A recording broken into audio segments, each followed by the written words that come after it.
Hello everyone, welcome back to our channel Jyoti Sangwan math classes. Hope you all are fine. Students, last class के अंदर हमने अपनी exercise 9.1 के 8th question तक discuss कर लिया था. आज हम अपना नेक्स्ट 9th क्वेश्चन और इससे आगे जितने भी अपने क्वेश्चन आज की क्लास में पॉसिबल होंगे उनको डिस्कस करेंगे. स्टेटमेंट है जो 9th क्वेश्चन की वो कुछ इस प्रकार है. The angle of elevation of the top of a building from the foot of tower is 30 degree and the angle of elevation of the top of the tower from the foot of the building is 60 degree. If the tower is 50 meter high, find the height of the building. यहाँ पर क्या है कि एक building और एक tower की बात की गई है, जिसमें क्या किया गया है कि पहले हम उसको मान के चलते हैं कि हमने क्या किया. ये हमारी यहाँ पर कोई भी एक बिल्डिंग है, हमारे ये यहाँ पर कोई भी एक टावर, ठीक है. अब इसने क्या किया है कि angle of elevation of the top of building, building के टॉप पे angle of elevation from the foot of tower is 30 degree. जो टावर है ना उसका फुट, यानी कि ये अपना टावर था, इसके फुट से बिल्डिंग के टॉप पे एंगल ऑफ एलिवेशन कितना बना है, यानी कि यहाँ पर एंगल अपना, ठीक है. क्योंकि फुट से टॉप पे गए हैं ना हम, कितना हुआ अपना 30 degree. And the angle of elevation of the top of the tower, tower के टॉप पे from the foot of the building is 60 degree. अब बिल्डिंग का फुट यहाँ पर था, तो यहाँ से जो टावर का टॉप है वहाँ पर एंगल ऑफ एलिवेशन कितना है, 60 डिग्री, ठीक है. If the tower is 50 metre high, अगर जो टावर है वो अपना कितना है 50 मीटर हाई है, दैट मीन्स ये हो गया अपना कितना 50 मीटर हाइट दे रखी है. Find the height of the building, तो ये बिल्डिंग है, इसकी हमें क्या करनी है, हाइट को निकालना है. हमें नहीं पता है ये बिल्डिंग टावर से छोटी है बड़ी है, बस वैसे ही जैसे हम नॉर्मली एज्यूम करते हैं ना कि टावर है, दैट मीन्स कुछ ना कुछ हमारी क्या है लंबी ऊंची चीज़ है, तो इसलिए हमने इसको वैसे ही बस हाइट इसकी ऊंची लगा दी गई है. बाकी हमारा पता नहीं है, कंफर्म नहीं है कि छोटा बड़ा, तो बट फिगर हम रफली ड्रॉ करते हैं यहाँ पर आइडिया लेने के लिए, उसके अकॉर्डिंग हमने ऐसे फिगर अपनी बना ली है, ठीक है. अब देखो हमें काम कहाँ पर करना है, यहाँ पर करना है कि हमें वैल्यू इसकी निकाल के लेके आनी है ना. तो एक तरीके से देखो ये बिल्डिंग है और अपना क्या है टावर है, तो बेसिकली ये अपनी अर्थ रही होगी. अर्थ है दैट मीन्स क्या रहा होगा, बेस रहा होगा, है ना. अब थोड़ा सा और देखें, अगर हम कंफर्म करें तो यहाँ से देखो अब ये क्या है, टावर है, तो एकदम स्ट्रेट खड़ा होगा, तो यानी कि ये कंप्लीट क्या है 90 डिग्री का एंगल होगा यहाँ से. अब 90 है तो इसके सामने क्या होगा, हाइपोटेनियस होगा. ऐसे ही बिल्डिंग है तो बिल्कुल स्ट्रेट रही होगी, तो ये एंगल भी क्या होगा, अर्थ के साथ बिल्डिंग का 90 डिग्री का रहा होगा. यानी कि ये 90 डिग्री है तो ये इसके सामने वाली साइड क्या रही होगी, हाइपोटेनियस रही होगी.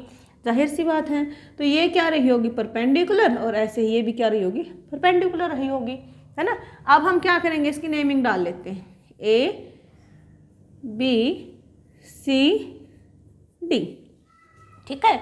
अगर हमें एक पता लग जाए, यानी कि बेस का अगर हमें पता लग जाए, तो हम इजीली अपनी चीज़ों को बता पाएंगे, कर पाएंगे वहाँ से, ठीक है. तो देखो हमें निकालना AD है, तो इसको लिख लेते हैं, टू फाइंड AD.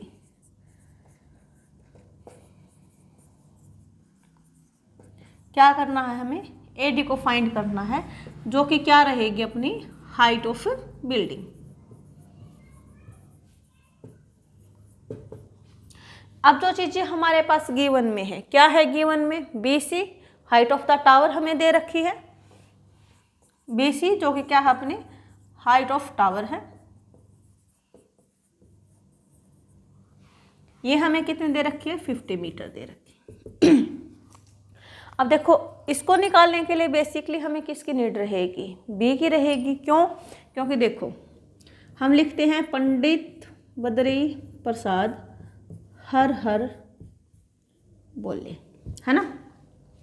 तो यहाँ से देखो ध्यान से थोड़ा सा कि हमें काम कहाँ पर करना है, परपेंडिकुलर पर करना है. अब परपेंडिकुलर कहाँ कहाँ है, एक यहाँ है और एक यहाँ है ना.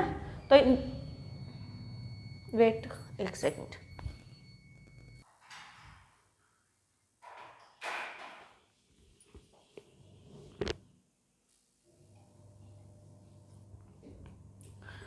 तो क्या है कि एक P यहाँ पर है, एक P यहाँ पर है, बट हम चलेंगे किसके साथ, प्रेफरेंस हम किसको देंगे, P/B को देंगे या फिर P/H को देंगे। इस चीज़ को कंफर्म करने के लिए हम थोड़ा सा लॉजिक लगा के अपना सोचेंगे। 1 सेकंड का आप वहाँ पर आप ब्रेक लीजिए, सोचिए, फिर कीजिए। देखो, अगर हम लगाते हैं P और H का रिलेशन, क्या P और H का रिलेशन, तो यहाँ से अगर हम देखें जो ट्रायंगल अपनी ये बड़े वाली बन रही है, ABC वाली जो ट्रायंगल है, मान के चलिए हमने नेमिंग डाल दिया इसको 1 फॉर रफ। ABD जो ट्रायंगल, इसका नाम डाल दिया हमने सेकंड ट्रायंगल। 2 ट्रायंगल बन गई ना यहाँ पर। तो अगर P और H पे चलते हैं तो P की वैल्यू हमें पता है, यहाँ पर एंगल भी है हमें पता फर्स्ट ट्रायंगल के अंदर, इससे हम H निकाल पाएंगे। बट क्या ये H दोनों जगह पे सेम है? जो यह H है, क्या ये यहाँ पर भी यही H है? नहीं है ना, अलग है, अलग से H है ना, दूसरा H है दूसरी ट्रायंगल के अंदर, यानी कि ये P/H लगाने का तो कोई फ़ायदा ही नहीं होगा, है ना। फिर हम P/B लगा के देखते हैं। क्या लगा के देखते हैं? P/B। तो यहाँ पर हमें P की वैल्यू का पता है, क्योंकि हम कहाँ पर चलते हैं जहाँ पर एक एंगल और P/B/H में से एक वैल्यू का हमें पता हो। तो इस ट्रायंगल के अंदर हमें पता है, एंगल का भी पता है कि ये रहा 60 एंगल इस ट्रायंगल के अंदर, और एक वैल्यू P का भी हमें पता है 50 मीटर है यहाँ पर। तो वहाँ से हम B और H की कोई भी वैल्यू निकाल सकते हैं, ईजिली फाइंड आउट कर सकते हैं। तो अब हमने लगाया P/B, सोचा यहाँ पर कि P है और B यानी कि AB है। बट जिस ट्रायंगल के अंदर हमने काम करना है, AD को निकालना है, क्या वही चीज़ AB सेम नहीं है उसी ट्रायंगल के अंदर? दोनों जगह पर सेम है ना, यही AB ABC ट्रायंगल में है और यही AB ABD ट्रायंगल में है। यानी कि अगर हमने यहाँ से बेस वाला कॉन्सेप्ट लगा लिया तो हमें AB की कंफर्म वैल्यू मिल जाएगी, है ना, जो दोनों जगह पर सेम है। तो इसलिए हम कहाँ पर जाएंगे? यहाँ पर जाएंगे, है ना। तो ये किसके लिए होता है? tan थीटा के लिए होता है, यानी कि एंगल क्या होगा, जो भी हमारे पास दे रखा होगा। तो tan थीटा को प्रेफरेंस देता है ये, तो यहाँ पर इसको हम यहाँ पर राइट करेंगे। सो इन ट्रायंगल ABC, जो फर्स्ट ट्रायंगल जो हमारी बड़े वाली ट्रायंगल है, ये वाली ट्रायंगल ABC, इसके अंदर एंगल देखो क्या है, 60। कंफ्यूज नहीं होना है कि ये 30 है, ये नहीं है, इस लाइन को फॉरगॉट करो अपना। और ये क्या है, सिर्फ इस ट्रायंगल के ऊपर ध्यान देंगे तो ये एंगल जो है 60 डिग्री वाला, ये इसके अंदर काउंट होता है ना। तो ये क्या हो गया हमारा, tan 60 degree is equals to क्या होगा, परपेंडिकुलर बाय बेस। तो परपेंडिकुलर क्या है अपना BC, बेस क्या है AB। अब चेक किया तो tan 60 की वैल्यू कितनी होती है, √3 होती है, राइट कर लिया। BC हमारे पास कितना है, 50 है, और AB हम निकाल ही रहे हैं, है ना। तो यहाँ से क्रॉस मल्टीप्लाई करेंगे हम,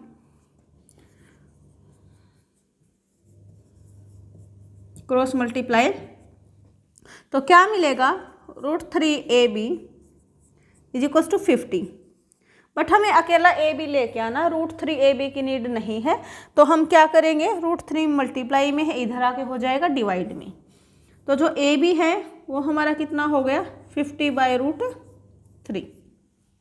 ठीक है, आप चाहो तो यहाँ पर भी इसको एलिमिनेट कर सकते हो, मतलब √3 आ गया ना डिनोमिनेटर के अंदर, रूट तो हम रखते नहीं हैं। और अगर आप चाहो तो इसको नेक्स्ट जो लास्ट में फाइनल रिजल्ट आएगा आप वहाँ पर भी कर सकते हो, it is completely your choice. So हम क्या करेंगे, यहीं पर कर लेते हैं इसको।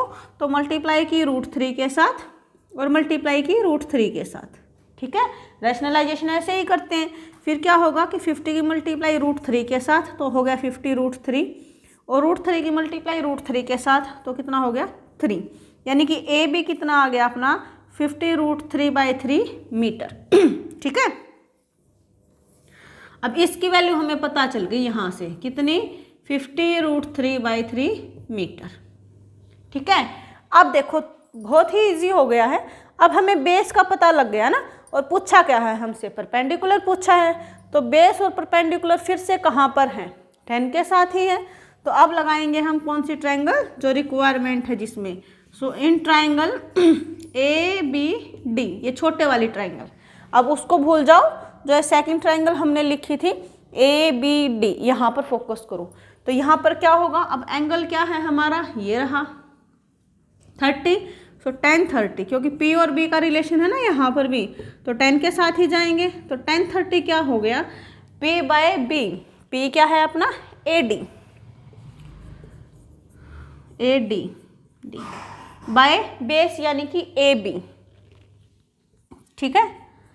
अब tan 30 कितना होता है, √3 होता है, 1/√3 होता है, तो इसको लिख लिया हमने। AD हमने निकालना ही है, AB की वैल्यू कितनी है 50√3/3, ठीक है। अब हमें क्या करना है कि AD की नीड है ना हमें, तो हम क्या करेंगे, जो यहाँ पर है ये एक्स्ट्रा है हमारे पास, क्योंकि AD अकेला लेके आना है ना, तो इसको उधर लेके चले जाएंगे, डिवाइड में है मल्टीप्लाई में हो जाएगा। तो AD अपना क्या हो गया 1/√3, अब 50√3/3 AD के डिवाइड में है, जो जिसकी हमें नीड नहीं है, तो इधर है डिवाइड में, उधर जाके क्या हो जाएगा मल्टीप्लाई में, ठीक है। सो √3 से √3 कैंसिल आउट हो गया है, कितना बच गया 50/3। इसको और थोड़ा सा ओपन करना चाहो आप यहाँ पर भी लेफ्ट कर सकते हो, आगे सोल्व आउट करना चाहो तो आगे भी कर सकते हैं। 50 को 3 से डिवाइड करेंगे तो 16 2/3 मीटर तो ये क्या आ गई AD, यानी कि हाइट ऑफ द बिल्डिंग कितनी है अपनी 16 2/3 मीटर, जो कि अपना क्या था रिक्वायर्ड रिजल्ट था। आई होप कि आपको समझ में आया होगा। फिर भी अगर किसी बच्चे को कोई भी डाउट है तो कमेंट सेक्शन में ज़रूर कमेंट करें।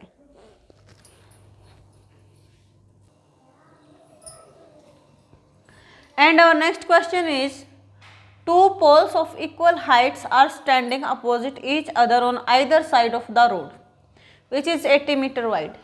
कि कोई भी एक रोड है, उसके अपोजिट साइड्स में दो एक जैसे पोल खड़े किए गए हैं। जो रोड है उसकी जो विड्थ है, यानी कि जो उसकी चौड़ाई है रोड की, वो कितनी है 80 मीटर वाइड है, यानी कि जो रोड की चौड़ाई है वो 80 मीटर है। From A point between them on the road, कोई भी एक पॉइंट दोनों पोल्स में के बीच में से कहीं पर भी रोड पे हमने डाल दिया एक point. The angles of elevation of the top of the poles are 60 degree and 30 degree respectively. कि उस पॉइंट से एक पोल का एंगल ऑफ एलिवेशन 60 डिग्री बन रहा है तो दूसरे पोल का 30 डिग्री बनने लग रहा है। Find the height of the poles, तो हमें हाइट निकालनी है पोल्स की। अब दोनों सेम हाइट के हैं तो एक ही हाइट से अपना काम निकल जाएगा यहाँ पर। And distance of the point from poles, जो हमने पॉइंट मार्क किया है एंगल ऑफ एलिवेशन बनाने के लिए, उसके डिस्टेंस बताने हैं दोनों पोल्स के साथ कि कितनी कितनी है वहाँ पर। तो इसके लिए रफ फिगर बना लेते हैं हम कि ये हमारा कोई भी एक रोड है, ठीक है, जिसकी चौड़ाई हमने कितनी डाल दी है 80 मीटर वाइड है जो, ठीक है। अब इसके एक साइड यहाँ पर पोल खड़ा किया गया है, एक पोल यहाँ पर खड़ा किया गया, दोनों ही सेम हाइट के पोल हैं अपने, ठीक है। अब हमने क्या किया है कि यहाँ से कोई भी ग्राउंड के ऊपर जो रोड था ना अपना, वहाँ पर कहीं पर भी हमने एक पॉइंट मार्क कर लिया, मान के चलो हमने यहाँ पर कर लिया है, ठीक है। तो यहाँ से हमें क्या बताना है कि दोनों ये जो पोल से कितनी डिस्टेंस पे है ये पॉइंट, यहाँ से कितनी डिस्टेंस है और यहाँ से कितनी डिस्टेंस है, और जो ये पोल है इसकी हाइट कितनी है ये हमें बताना है। और ये जो पॉइंट हमने मार्क किया है, यहाँ से एंगल ऑफ एलिवेशन दे रखा है, तो एंगल ऑफ एलिवेशन टॉप की तरफ ही होता ऑब्वियसली, और बोल भी रखा है इसने कि टॉप ऑफ द टावर है। तो यहाँ से हमने क्या किया, एक एंगल ऑफ एलिवेशन यहाँ पर किया पॉइंट से टॉप पे, एक पॉइंट से टॉप पे यहाँ पे किया, ठीक है। तो ऑब्वियस सी बात है कि जब भी हम किसी चीज़ के पास जाते जाते हैं तो वहाँ से एंगल बढ़ता जाता है। जैसे मैंने लास्ट क्लास के अंदर बताया था कि अपनी दीवार से ही अज्यूम करके चलते हैं हम, जैसे जैसे हम दीवार के पास जाते जाते हैं तो ऐसे टेढ़ा मतलब गर्दन हम ज़्यादा उठाते हैं ना, तो एंगल ऑफ एलिवेशन अपना बढ़ता है, यानी कि जो एंगल रहेगा वो बड़ा होगा, जबकि दूर होगा उतना ही हमारा एंगल क्या होगा छोटा बनेगा, कम बनेगा। तो ये हमने जैसे ऑब्जर्वेशन लगाई ना कि पॉइंट हमने क्या किया, मिड में तो है नहीं, थोड़ा सा इधर किया है, तो इधर किया है यानी कि इस पोल के ज़्यादा नज़दीक है, तो यहाँ से एंगल क्या जाएगा बढ़ा जाएगा, और जहाँ से दूर है वहाँ पे एंगल क्या होगा कम होगा, ठीक है। उसके बाद हम क्या करते हैं, नेमिंग डालते हैं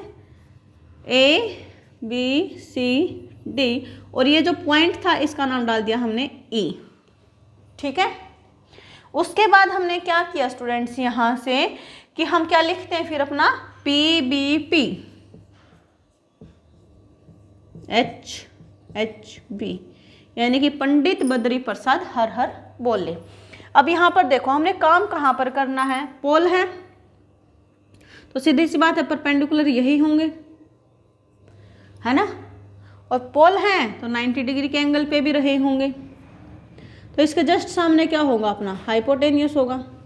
और ये जो बच गया रोड, ये किसका काम करेगा, बेस का काम करेगा। तो बेसिकली हमें यहाँ पर क्या निकालना है, एक तो पे निकालना है, हाइट ऑफ द पोल, जो कि परपेंडिकुलर का काम करेगा, और हमें क्या निकालना है यहाँ से, ये जो पॉइंट है कितनी कितनी डिस्टेंस पर है। तो बेसिकली हमें परपेंडिकुलर और बेस के ऊपर ही काम करना है, तो हम हाइपोटेन्यूस को बीच में अपना नहीं लेके आएंगे वहाँ से, ठीक है। तो पहले हम क्या करेंगे, एक ट्रायंगल पे लगाएंगे, दूसरा हम दूसरे ट्रायंगल पे लगाएंगे, बट लगाएंगे किसके साथ, रेफरेंस किसको देंगे। अब हाइपोटेन्यूस का तो काम ही नहीं है, तो दोनों जगह हाइपोटेन्यूस आ गया तो नहीं करेंगे काम, हम यहाँ पर करेंगे।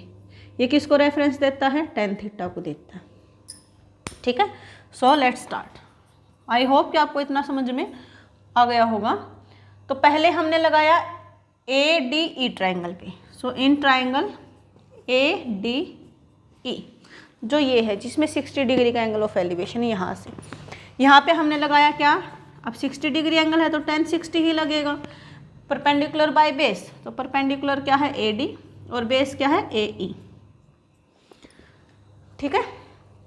अब यहाँ से tan 60 कितना होता है, √3 होता है।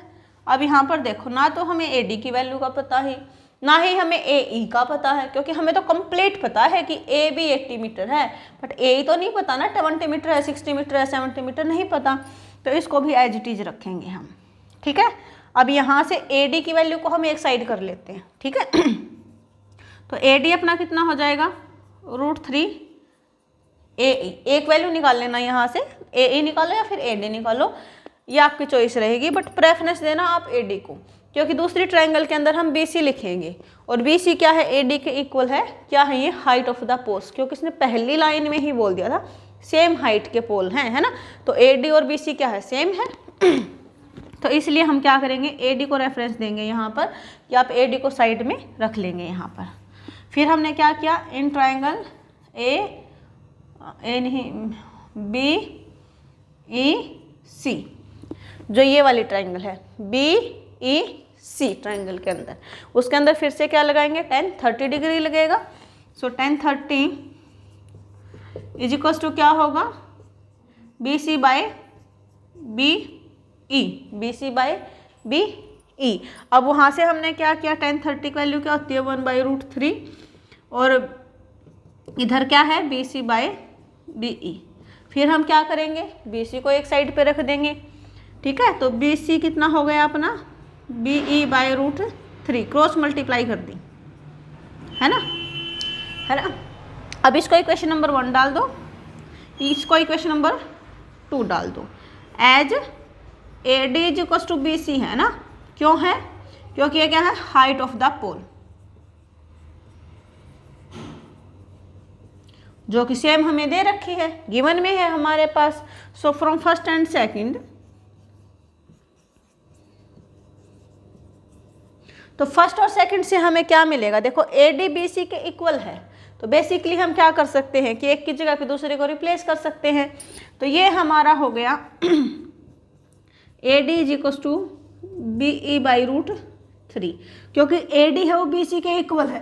तो BC की जगह पे हमने क्या किया, AD को रिप्लेस कर दिया है। अब AD है क्या, AD क्या था अपना, √3 AE, तो √3 AE इज इक्वल टू क्या हो गया अपना, BE बाई √3। बट यहाँ से हम देखें कि ना तो हमारे पास AE की वैल्यू है, ना ही BE की वैल्यू है, बट हमारे पास क्या है, हमारे पास AB है ना। As AB is equal to AE plus BE।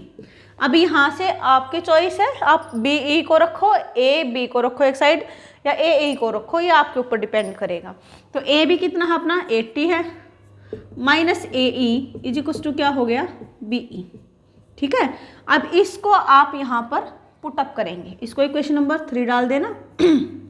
इसको हमने क्या किया, पुट इन 3 के अंदर पुट करेंगे, तो AE को रिप्लेस करेंगे BE के साथ, तो हर जगह पे क्या बन जाएगा, BE में इक्वेशन आ जाएगी। तो BE की जगह पे क्या लिखेंगे, 80 माइनस AE, तो ये है √3 AE as it is. B E की जगह पे क्या आ गया 80 माइनस ए ई, डिवाइड में क्या है √3 है। तो √3 की मल्टीप्लाई हम इधर कर लेंगे, तो √3 की मल्टीप्लाई √3 के साथ करेंगे तो क्या हो जाएगा 3AE हो जाएगा, इजिकल्स टू क्या हो गया 80 माइनस AE, है ना, 80 माइनस AE। अब AE को एक साइड कर लेंगे क्योंकि एक ही नंबर आ गया ना AE और इक्वेशन बन गई है तो इजीली सोल्व कर सकते हैं इनको। तो AE को इधर लेके आएंगे तो ये हो गया 3AE plus AE equals to 80। 3AE plus AE क्या हो गया 4AE, कितना हो गया 80 के इक्वल। तो AE अपना कितना हो जाएगा 4 मल्टीप्लाई में है, उधर आके क्या हो जाएगा डिवाइड में हो जाएगा, तो 80/4 यानी कि 20। तो AE की वैल्यू कितनी हो गई है अपनी 20। अब AE 20 हो गया है तो BE अपना कितना बच गया, BE क्या था अपना 80 माइनस AE, है ना, 80 माइनस 20 हो जाएगा क्योंकि AE कितना है 20, तो ये हो गया 60। तो जो डिस्टेंस पूछी थी पॉइंट से दोनों पोल्स की वो तो हमें मिल गई है, कितनी 20 मीटर और 60 मीटर। अब हमारा क्या रहता है हाइट बताना पोल की, है ना। तो AE की वैल्यू भी है BE की वैल्यू भी है, कहीं भी एक जगह पे पुट कर दो, या तो ये देखो यहाँ से है AD, हाइट यहाँ पर है फर्स्ट इक्वेशन में, या फिर सेकंड इक्वेशन में ये रही हाइट, BC का रिलेशन जो अपना है यहाँ पर कर लो। तो हमने क्या किया पुट किया है AE की वैल्यू फर्स्ट में पुट किया AE is equals to 20 metre 20 in first में पुट किया तो AD क्या थी हाइट थी ना पोल की, तो AD इज इक्वल्स टू क्या हो जाएगा AD is equals to AE की जगह पे क्या आ गया 20 और √3 है एज इट इज, तो ये हो गया 20√3 मीटर, ठीक है। तो हाइट ऑफ द पोल अपनी क्या है 20√3 metre and distance of the point from the poles क्या रहेगी 20 मीटर 60 मीटर। तो 80 मीटर था ना, तो 20 मीटर और 60 मीटर कि एक पोल से 20 मीटर की डिस्टेंस पे है और एक पोल से 60 मीटर की डिस्टेंस पे है, जिस पॉइंट को हमने मार्क किया था एंगल ऑफ एलिवेशन बनाने के लिए। और जो पोल्स की हाइट हो कितनी है 20√3, तो आप इसको एक नेक्स्ट लाइन में लिख देना कि height of the pole is 20√3 metre and distance of the point from the poles is 20 metre and 60 metre, ठीक है। अभी यहाँ पर स्पेस नहीं बचा है इसलिए आई होप कि आपको समझ में आया होगा। फिर भी किसी बच्चे को कोई भी डाउट रहता है तो प्लीज़ कमेंट सेक्शन में कमेंट करें। वीडियो अच्छी लगी है तो ज़रूर लाइक करें और ज़्यादा से ज़्यादा अपने फ्रेंड्स के साथ शेयर करें। कोई बच्चा फर्स्ट टाइम चैनल के साथ जुड़ता है please subscribe the channel. Thank you students.